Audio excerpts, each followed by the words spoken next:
Well, it's our first day here in Nevada. We got up to our base camp about 2 or 3 hours ago. We had a herd of bighorn sheep, rams, and our young rams and ewes and little lambs come walking into camp probably 7 or 8 yards from us, and then fed off up the hill. Got our packs loaded to bivouac out for 4 days. So we're just gonna get geared up here and start making some tracks to our spot where we want to end up this evening.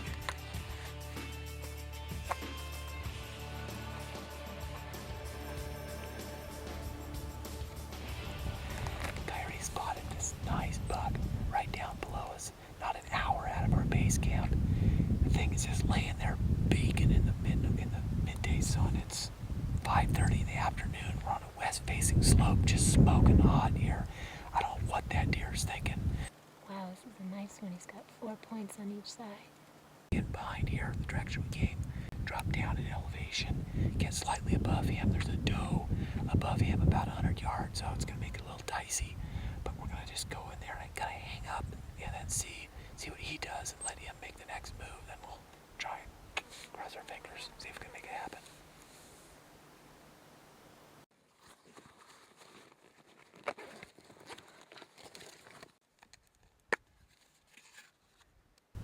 Well, I got on, went up over the edge here and looked over. That buck's still there, bedded there. I think I've got a decent line to get on him. And those 2 does, they've moved out on their own. So it looks like I'm going to be able to come down from above now. And I might have a viable opportunity here. It's pretty open getting down to them. But I think that I've got just enough topography that I can get down in. And we're going to have to see how it goes from there. Hopefully I can get in close enough to make a shot there.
That couldn't have gone any better, except for the shot, of course. Shot a little low, but man, the does moved out of the way. Buck was all by himself there. I was able to line a rock up on him, just sneaked right in on him, and I got right down there. My back was hurting so bad from crouching over so long. I had to sit down and let it stretch out a minute, and then I snuck a few yards closer. That doe came up from below, and that buck stood up to see what that doe was. I think he heard her, but he couldn't see or smell her. And so he stood up and he was looking downhill. I had a beautiful broadside shot, and man, my arrow flew perfect for windage, but just dropped underneath his brisket there. Oh, that's disappointing. But you know, we've only been at it for a few hours, so I actually am really stoked to have a stock. And I gotta thank my wife for spotting him. He was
been running these deer all over the mountain this morning. I think we pretty well cleared out the head of the canyon there.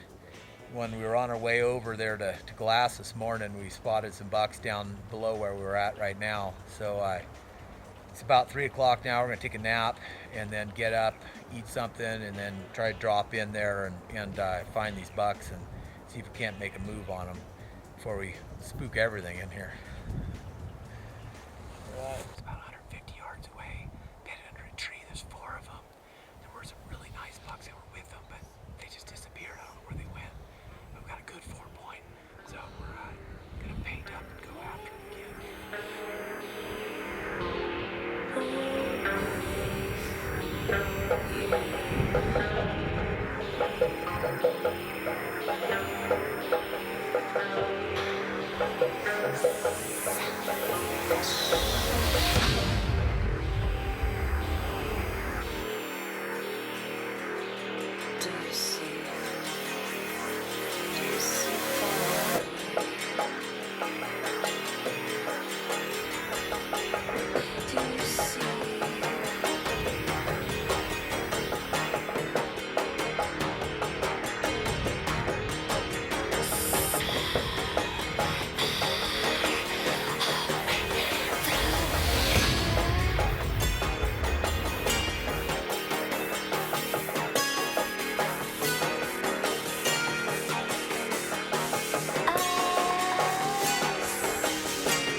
What a stock.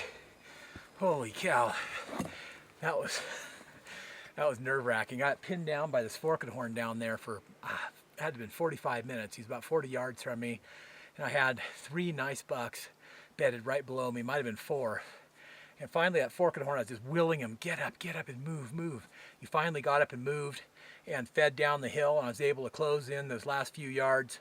I had a screen of aspens between me and the bucks, and that covered just enough of my movement there.